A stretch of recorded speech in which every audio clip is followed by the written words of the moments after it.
family-owned shop in Loganville, Soesby's Garage, for all your automotive repair needs. We service all makes and models, foreign and domestic. We repair engines, alternators, brakes, alignments, AC systems, and more, using certified technicians with over 90 years of combined experience. We also offer same-day service for some repairs. Soesby's Garage, 200 Bay Creek Road in Loganville. Dependable, honest, and fair. Look us up on Google or Facebook. We'll take good care of you.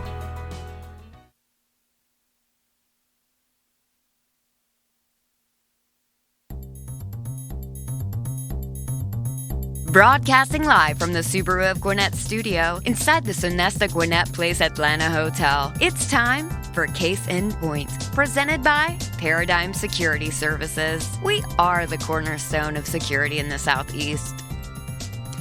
Hey everybody, welcome to Case in Point again, presented by Paradigm Security Services. I'm your host, Rick Strawn, the president of Paradigm Security, and we are excited to be with you today again on Business RadioX. We are broadcasting live from the Subaru of Gwinnett studio, located in the Sonesta Gwinnett Place Atlanta Hotel in Duluth, Georgia.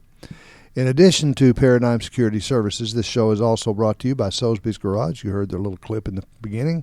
And the Manna Scholarship Fund. Check out Jeannie and that scholarship fund. It's a great reason to get involved and maybe make a few donations.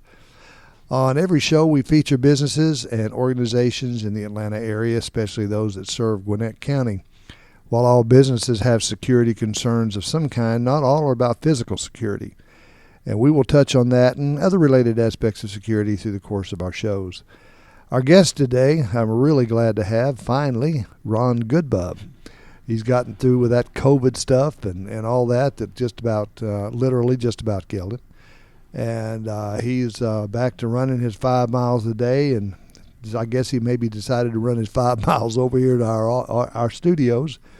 But Ron, great to have you here. Yeah, listen, I'm glad to be here. It's a pleasure. Well, let's start out, and I know that most of the people probably that are listening to this show and a lot of people just in the area know who Ron Goodbub is, but why don't you share a little bit about yourself to those that don't? We'll keep it short. So Okay. Well, I was born and raised in Louisville, Kentucky, and went to school there and went to the Army from Louisville, and when I got back, I went to work for PepsiCo and then started my own business after that into the import-export business, import really, and really it was involved in politics from somewhere around 1973 going forward. That's really where I think my bread is buttered actually, and been involved in it ever since. In fact, presently I'm still involved. So, and enjoy it and just view it as a citizen's obligation, actually. I think you kind of run Georgia Political Strategies, GPS, and that's kind of an interesting name with GPS. It's it's where it points in all the points in all the directions. But I know that, of course, we got the political season coming up again. I don't think that ever ends anymore. It just goes from one cycle to the next, which is, has its ups and its downs, its good points and bad points. But the good thing for me is I love doing these political shows, just getting information out to people, which I think is probably the most important thing. And I'll stress what I always stress is it's not necessarily who you vote for. The bottom line is know who you vote for, and don't just do it because mama said so or sister's doing it, dad or your brother or whatever. Go out there and listen to what the people have to say. Pay attention to where they stand. See what they've had to say in the past, and then make your decisions. Make an informed decision. That is true. As citizens, we have an obligation to actually participate in politics. I know it sometimes is a subject that a lot of people don't like to talk about. They especially don't like to talk about politics at family gatherings and things like that anymore. But the truth of the matter is, though, we need to be engaged. And a great example presently is what's happened in Gwinnett County School Board. Absolutely. We have had some unbelievable votes from the school board of late. We just let go probably the best school superintendent Gwinnett County's ever had, maybe the state has ever had. I think one of the nation's ever had. And, that was done by a 3-2 vote, and it was all new people that had voted him out. And, all of a sudden now the parents are very concerned about the direction of the school system, which they should be, and but they weren't involved during the elections of last year. And I ask people today, if you'd have been involved last year, you would have probably stopped this. We wouldn't be where we are today. But I've seen a tremendous uptick in what people in general are doing in terms of GOP politics in general. They are the attendance at meetings is overwhelming. It's standing room only at a lot of these meetings. I go all over the state, and the meetings are just. We just had a convention, state GOP convention, in Jekyll Island about 2 or 3 weeks ago, and it was the largest. As many conventions I've been to, I've never seen anything like it. It's the largest convention we've ever had in my history, and that's saying something. So people are engaged. All of a sudden, I'm glad to see the engaged. complacency level, go down. I mean, I think that's what hurt everybody in the GOP end of it, was everybody got complacent, and they just figured that it was going to be a given on a lot of things, and they just didn't really care which way it went. And I think people have had a serious wake-up call. That is true. When I first started in politics, it was 1973 or so, and basically, for those of you all not recognizing the time period, that was right in the Watergate years. And, oh yeah. I pride myself on being a door knocker. I'll knock on anybody's door and ask for their vote, but you would always have to stand at somebody's front stoop and say, yes, we're the party of Watergate. Yeah. And that was some pretty tough stuff. We would have meetings in those days, and we could have had them in a phone booth, because absolutely no one would show up to the meetings or anything like that. But then we kind of went through the 90s was a great year, and into the 2000s. But as you say, Rick, we got complacent. And I'm not saying everybody did, but just in general, Too many population people. in general, population in general got complacent, and so that's why we are where we are today.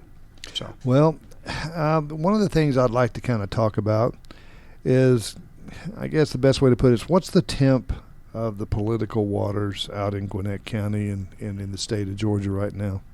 Well, first of all, I would say that the Gwinnett GOP has had some, let's just say, some choppy waters over the last few years. They have a new people in charge. Yeah, they have a new board just in the last 3 months or so, and they appear to really have a lot of energy, a lot of great ideas. They're reaching out to everyone in Gwinnett County, and I give them a lot of credit. I mean, the last meetings that I've been to, it's been SRO, standing room only, to get into a meeting, and that's a good sign. Get there early. Yeah, and that's exactly right. And be involved. You don't have to. I'm involved in it 7 days a week, 10 hours a day or 20, whatever it is. I don't know, but you don't have to be that involved. But get out and enjoy some of these and meet the candidates, because the candidates are. I always tell people they want to meet the candidate. Well, the candidates are pretty accessible, really. I mean, if you're involved, you'll be surprised at how accessible the candidates really become, and. Like I say, the candidates are pretty easy to Rich McCormick. I'll use him as an example. Rich and I mean, we started Dr. McCormick.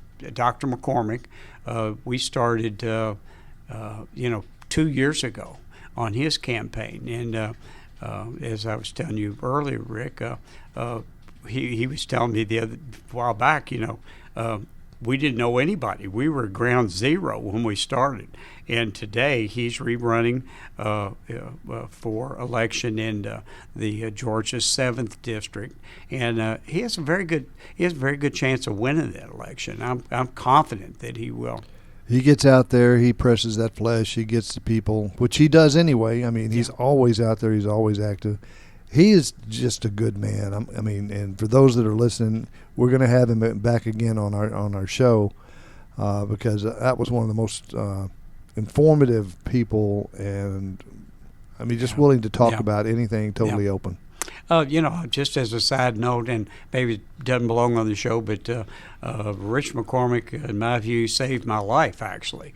You were telling me about that. Yeah, I had COVID back in February and March, and it was about as serious a case of COVID as you could have. And he actually came over to my house, got me, and forced me to go to the hospital. Drug you kicking and screaming? Well, there wasn't much kicking and wasn't much screaming. Yeah, I wasn't, but he took me to the hospital, and I was in there for a couple of weeks in intensive care, and but he would also. I was telling you, Rick.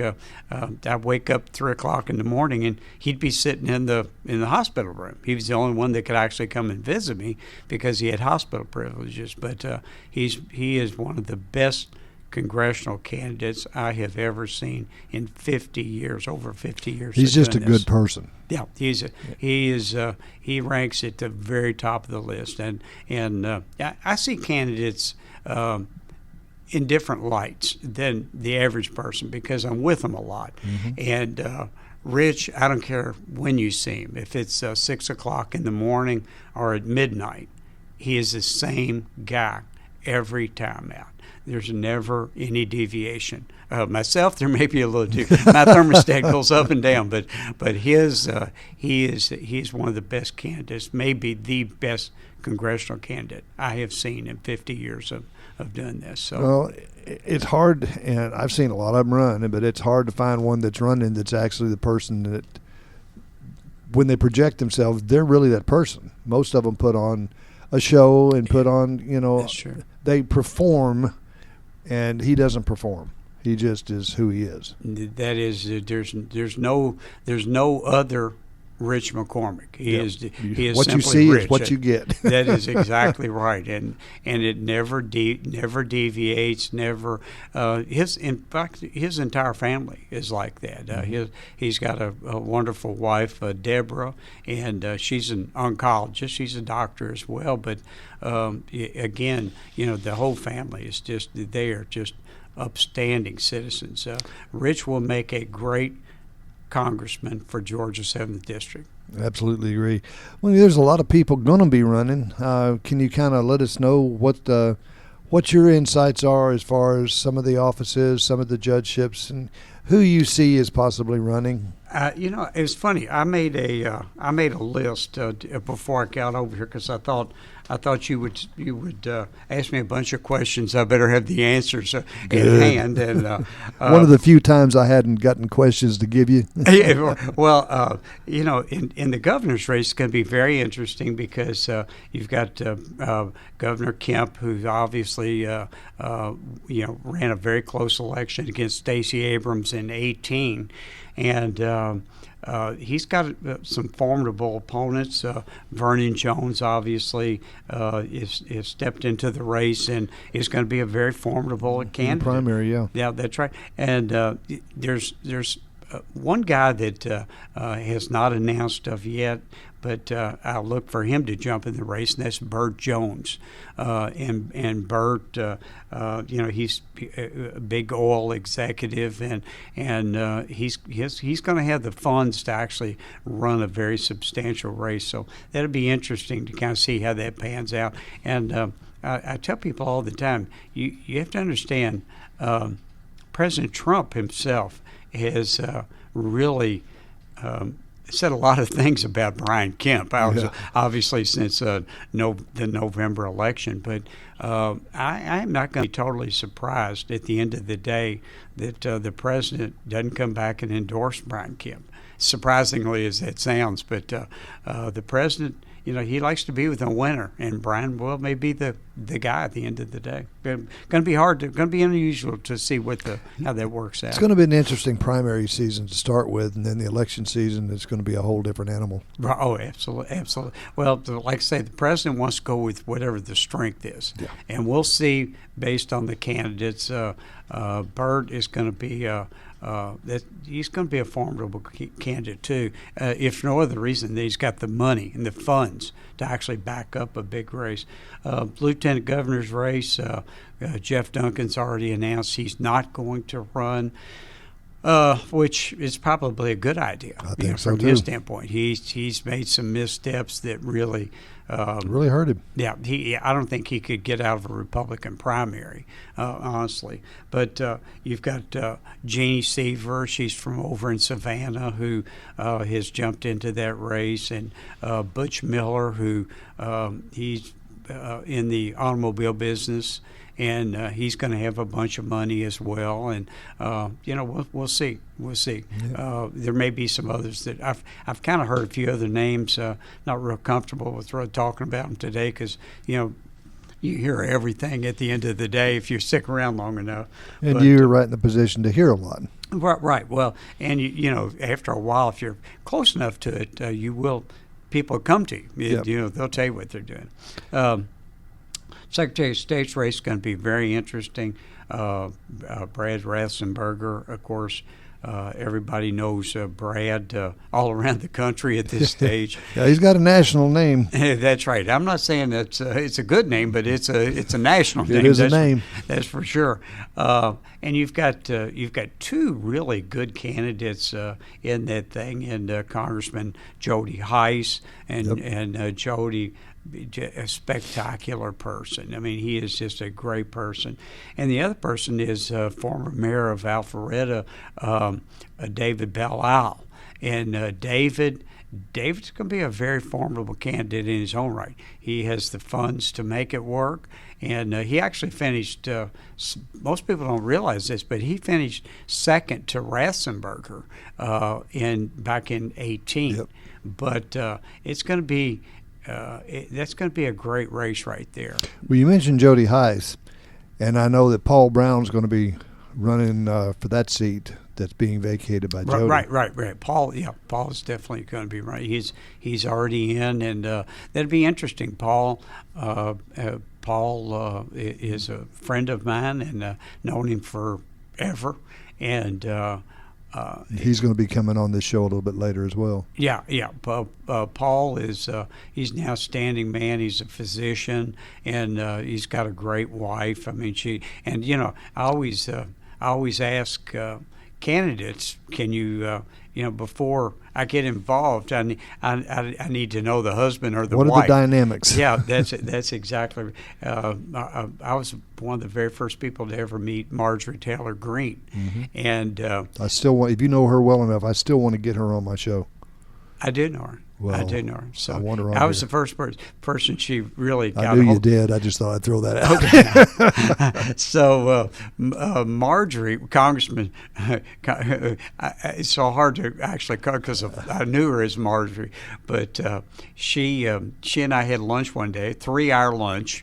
And I believe that. I just absolutely drilled her with every negative question. Trying to talk her. Don't this is politics is hard, especially trying to do what you're doing. And so I could see she was not going to give up easy. And I told her, I said, Marjorie, I don't do anything until I meet your husband, Perry. And so we sat down for. Breakfast. That was a 5-hour breakfast, by the way. And I finally thought, well, I'll see if I can scare Perry away a little bit. And I said, he asked me, he said, Ron, what's it going to cost us to run this race? I said, An arm, a leg, and anything else you got. I said I would write myself a check for like $3 million, see where that gets me. And he never hesitated. He just said, "Okay, yeah, we're good with that." Wow. And I knew at that point, okay, they're a team. I mean, they are definitely a team. And I know what she's been through. I know her reputation, but honestly, she says and does what she thinks. I mean, you got to give a politician credit for that. I really don't call her a politician. I mean, yeah, she's just an advocate for the people. She certainly is, and honestly, I think you're going to see people try to replicate that model. Actually, because she's in the 14th district, which, for those of y'all who don't know, is like up in Dalton. It's north. What would that be? Northeast, I guess. Yeah, northwest. North Georgia, yeah. Northwest Georgia. Yeah, and Rome and in through there. But honestly, I told a friend of mine, they were talking about her one day, and I said, she may be one of the few Congress people that actually represents her district, because her constituents all feel the same thing. They agree with everything she's saying. It'd be hard to ever beat her. Well, you got some people now that are there coming out as going to be her competition. Yeah. And I think they're spitting in the wind, as they say. I think that's a total waste. That woman has got support beyond the pale. Well, I mean, her first filing this year, you have to, as a congressional candidate or as a person in office, you have to file a federal elections review as to what money you've collected, and her first one this year that she filed, she had $3.2 million in 3 months.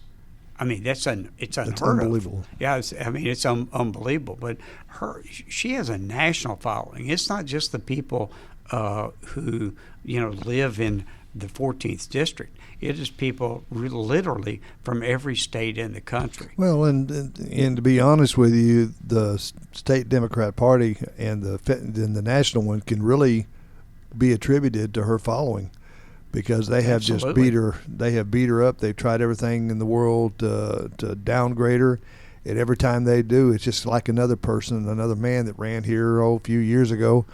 Every time they started beating up on him, it just increased his popularity. That's exactly right. But that's what's happening with her. And she is a wonderful friend to the president. There's no question about that. And President Trump loves her. I say the president. I get it. Yeah, I mean, he is what he is as far as I'm concerned. Listen, I don't want anybody to concede from the 2020 election, because I'm almost sure we lost it, to be honest with you. But that's another story. Yeah, We can come back that's a whole nother topic, isn't it? We'll do another time on the show. But she is really an example for a lot of new candidates. And listen, there are many. We are one of the more diverse parties that you're going to find at the moment. Absolutely. We see people from every walk of life, every race, color, ethnicity. It doesn't matter. They're coming. And they're increasing. Absolutely, and they're being encouraged. They're totally being encouraged. Yep. Well, you got a lot of people running in the judgeships too. What's that area looking like in Gwinnett and Georgia? First of all, I just say this: it's the hardest race for me personally to be involved in, because it's a nonpartisan race, and having said that, my politics become pretty apparent after about 30 seconds.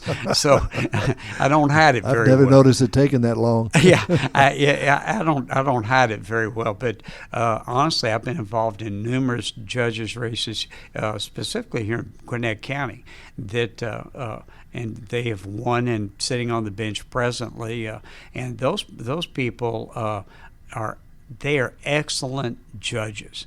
I mean, all I ask of any judge is, please, when you're on the bench, just be a good judge, a fair judge, and to the citizens. That's all that needs to happen there. And so far, I've been very lucky. The judges have been very respectful. And I go to GJAC myself, where the courts are held, and I'll sit in on some of the trials and things just to watch the judges occasionally, just to see how they're doing. What the tone and temperament of the judge is, and whatever, and visit with them. But and we've got some new judges actually coming on board.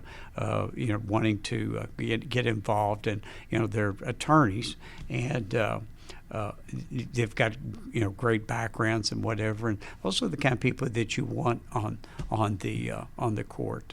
Tadia Jackson, she's new to the bench, and first black judge we've had in Gwinnett County, and which is fantastic.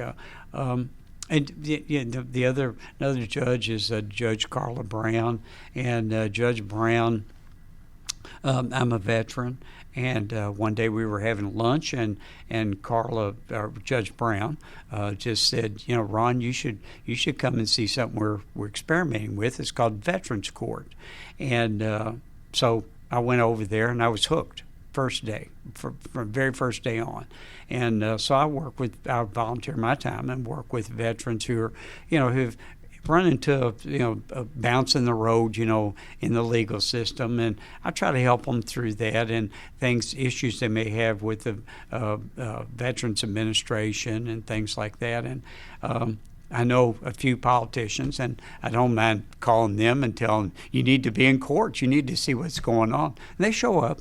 They'll show up. And our vets need all the support and the help that they can get in any way we can give it to them. That is right. I view veterans as, I personally have never used the Veterans Administration.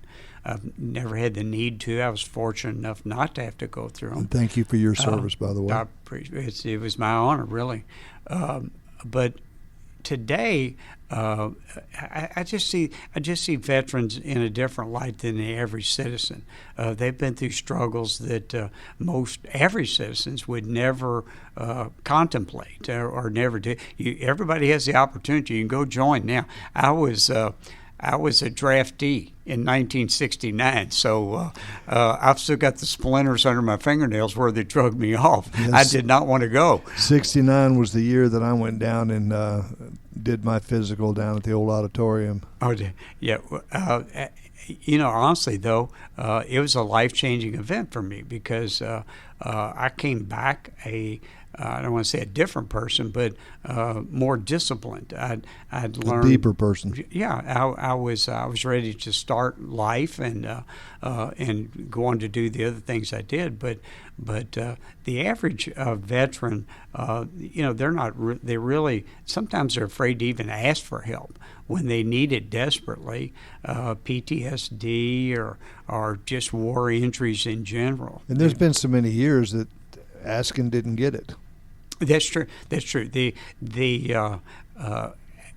One thing about the Veterans Administration, if you really become involved and you start to know the people behind the scenes that can really get things done, those are the people that I go to. Mm-hmm. I worked through Congressman Woodall's office with Deborah Perot, who Deborah was the veteran. I forgot what the title was exactly. Veteran liaison. Yeah, something. Yeah. And I give her all the credit in the world. She basically, with one phone call, could change. I ran the Peachtree Road Race one 4th of July, and Judge Brown called me on the 4th of July as I was finishing and said we had one of our veterans in trouble and could I do something for him, help me. So I got a shower and went, huh? Well, no, actually, I was standing there drenched in sweat after running all that thing. And I get that way after walking. That's right. And I called Deborah on the 4th of July, a government employee, and she answered the phone. And I told her what was the problem, and she said, I got it taken care of.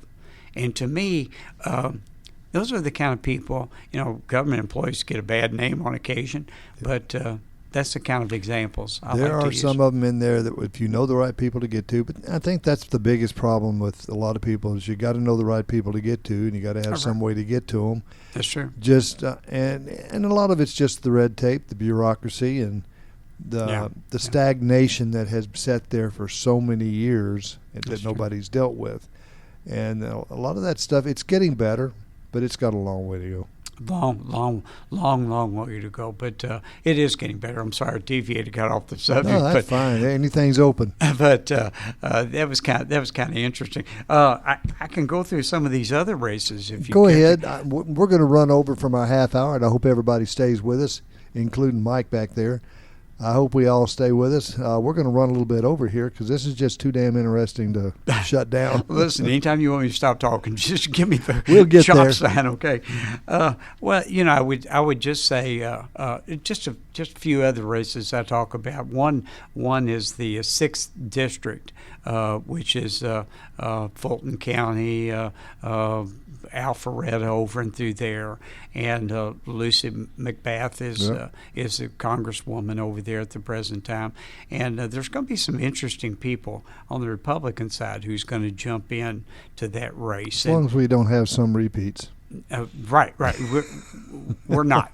That's a good thing. Yeah, my understanding is we're not going to have any repeats this time, but we've got that, and there are going to be some strong candidates over there, and plus redistricting is going to play a major role. That's going to be an interesting subject when it comes down to the redistricting. A lot of people are going to be surprised. Yeah. Well, November we're going to hear from the governor, and he'll come out with believe me, they've been studying this thing for a long time. Oh yeah. Literally, when I was involved in the 2018 campaign for Governor Kemp, that was my main issue. Of course, it struck close to home because redistricting is absolutely huge in terms of the GOP retaining some of these seats, including 7 and obviously 6.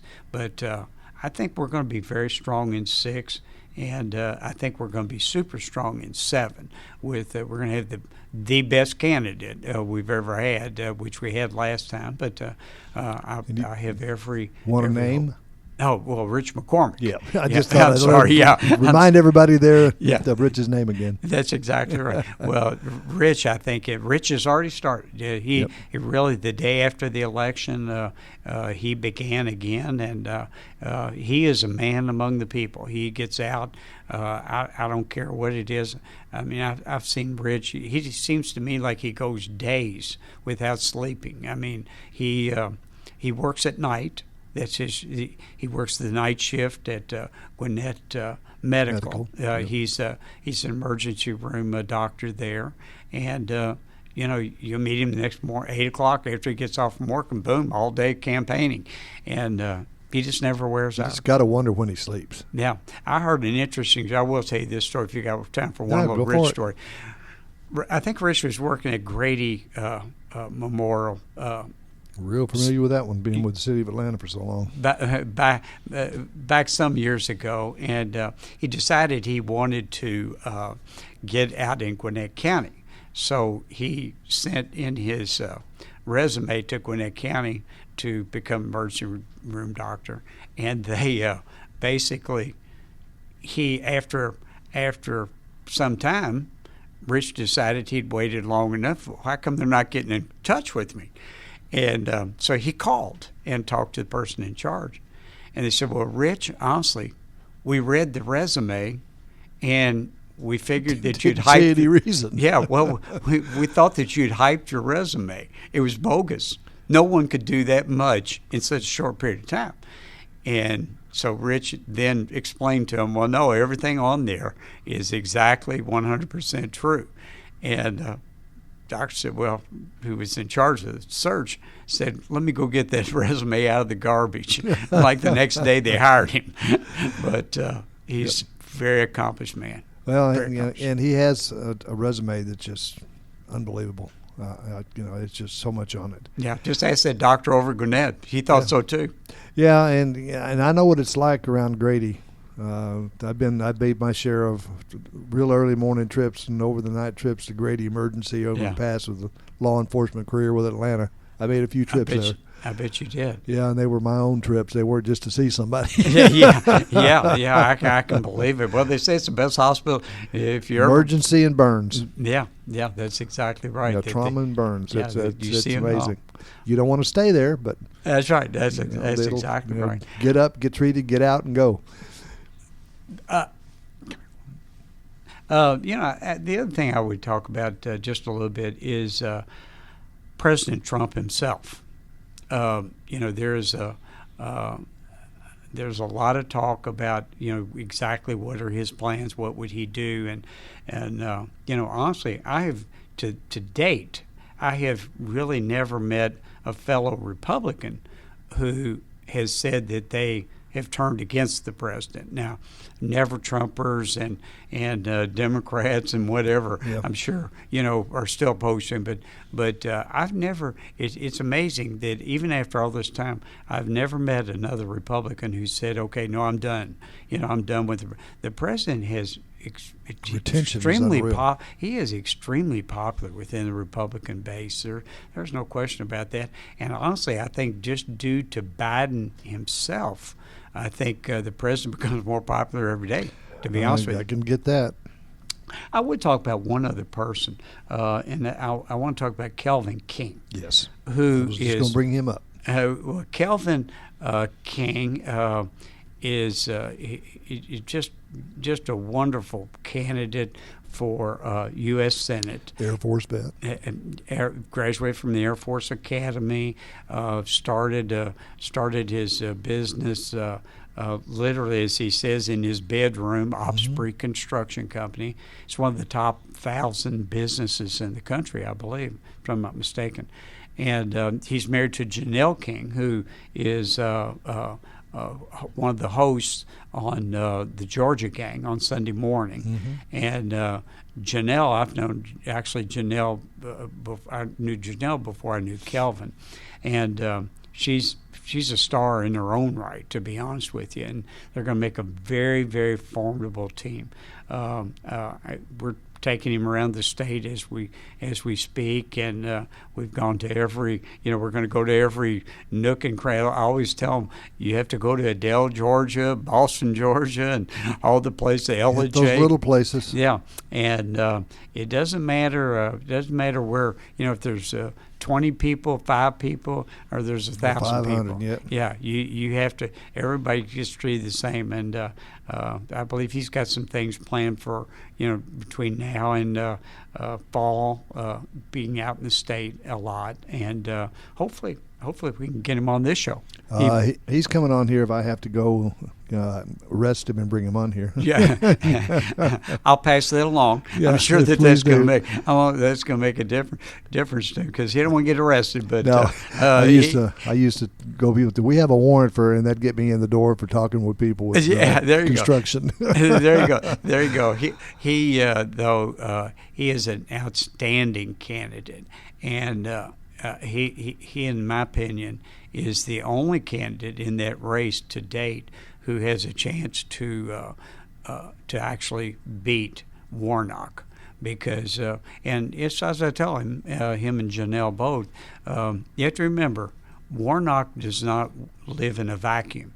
He is going to have to make votes like he did yesterday on the H.R. 1 bill, basically. For Democrats, they were basically wanting to take over all the elections, federalize all elections. Disaster. It's totally disaster. Well, we'd never have another Republican in any office after that. But he is one of the few people that can actually go after Warnock on his own ground, and that's going to be interesting. He is an awesome articulator. He is, and I don't want to tell his entire life story, but somebody asked him at a little gathering we had a while back, and somebody asked him if he was pro-life, and he said, "Well, let me explain something to you.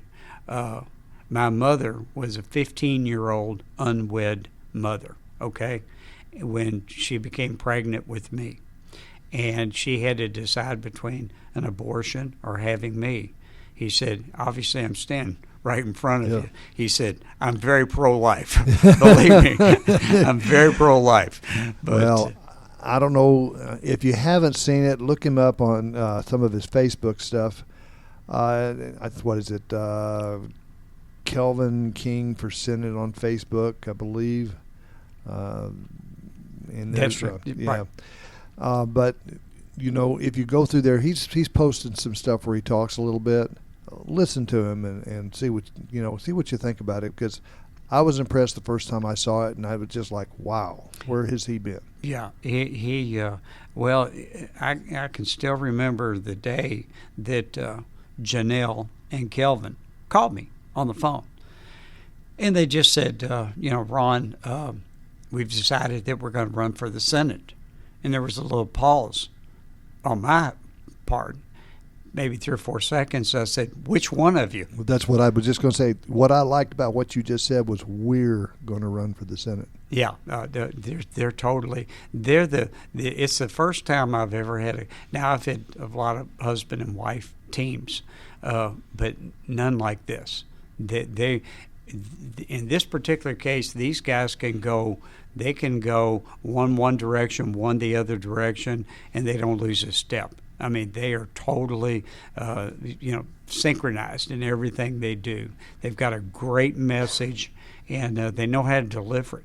They're going to be the people's candidate. They truly are. Well, that's some more people that are just honest. They're who they project themselves as. Right. We've had a lot of professional politicians.